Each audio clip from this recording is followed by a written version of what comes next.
Mīļie draugi, ir Ziemassvētku laiks. Tas ir brīdis, kad īpaši piedomājam par saviem mīļajiem, par saviem draugiem un katru, kurš mūsu dzīvēs ir svarīgs.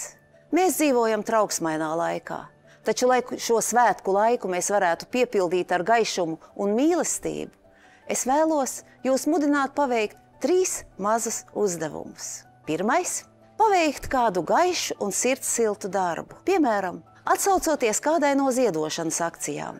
Otrais – apdomāt vienu labu lietu par to, ko es protu, ko es varu un kā es to varu īstenot. Ja kādam rokās ir daudz spēka, tad var palīdzēt kaimiņiem nošķūrēt sniegu.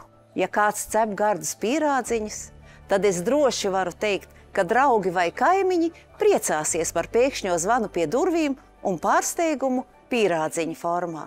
Ar šādiem it kā sīkumiem mēs varam uzlabot dienu un noskaņojumu ne tikai sev, bet arī citiem cilvēkiem, īpaši, ja viņiem pietrūkst pašiem savu tuvāko.